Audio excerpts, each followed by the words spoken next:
হ্যাঁ, তুই যেন কি বলছিলি এনে তোর বন্ধু? কোনো সন্দেহ? তোদের থেকে বলার আমার কিছু নেই, যথেষ্ট বড় হয়েছিস, প্রাপ্ত বয়স্ক। তাই তাই তাই তোকে বলতে বাধ্য হচ্ছে। তোকে খুঁজছিল। কেন খুঁজছিল দাদা? শুনলাম তুই নাকি গতকাল রাতে হারুর মাকে ঘর ছাড়িয়ে বাড়ি থেকে তাড়িয়ে দিয়েছিস। হ্যাঁ, ঠিকই শুনেছো।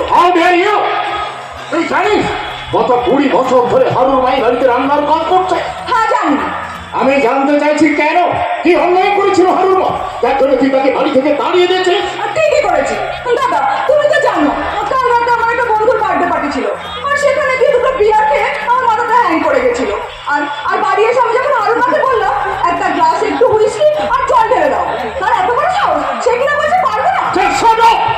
হারুর মায়ের মতো একজন মায়ের বয়সী মানুষকে মদের সঙ্গে জল। এটাই কখনো ভগবান, আবার কখনো ভিলেন।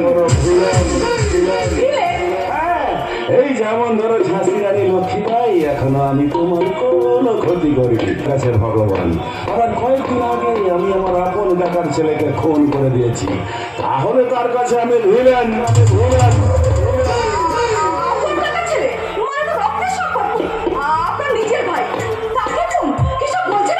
ঠিকই বলছি, নিজের কাকার ছেলেকে মানে নিজের খুন ছোট ভাইকে খুন করেছি, আমার বিয়ের রাতেই।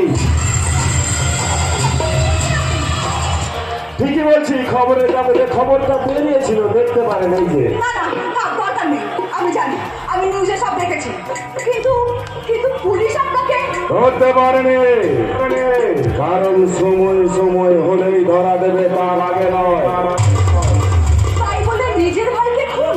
ভাই এখন ভাইও নেই আর জানো নেই, সবটাই ব্যবসা।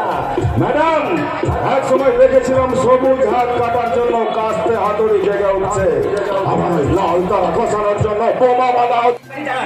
বাবা ওখানেই তো সমস্যা ভেবে দেখো কখন কি হবে একবার ভেবে দেখে তো ঘুরনি। আরে দেখলে না কত হাজার হাজার চাকুরি দিবি একসঙ্গে বেকার হয়ে গেল।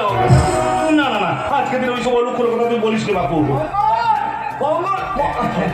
এই যে মঙ্গল লগ্নের সময় তো হয়ে গেল, তা বল মামাজি আর কত? আমি কিছুক্ষণ আগে বেয়ার থাকুন আগে আসি। ওই খাওয়া দাওয়া দিকটা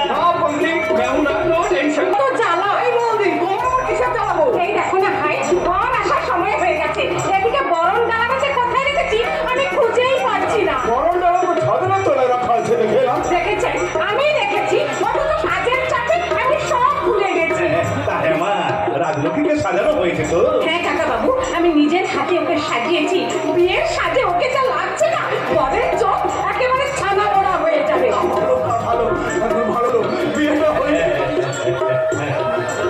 উদ্ভ্রান্তের মতো লাগছে কেন? তুমি তো বর আনতে গিয়েছিলে, তাহলে কি বর চলে এসেছে? কি হলো শুনতো তো? তুই আমার কোন চুপ করে দাঁড়িয়ে আছিস কেন? কিছু তো বল। এ বিয়ে হবে না কাকা।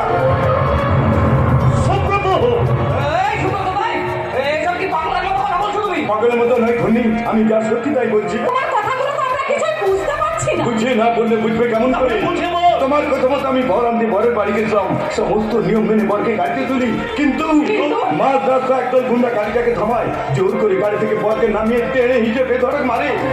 আমি ওদের বাধা দিতে যাই, ওরা আমাকেও মারে, আর তারপর আমারই চোখের সামনে ওরা বরকে নৃশংসভাবে খুন করে। তুই কি বলছিস? খুন করে গুন্ডা দল পালিয়ে যায়, আমি পুলিশকে ফোন করি, ঘটনাস্থল থেকে পুলিশ তোমার ভাবি জামাইয়ের মৃতদেহ উদ্ধার করে। হতে পারে না,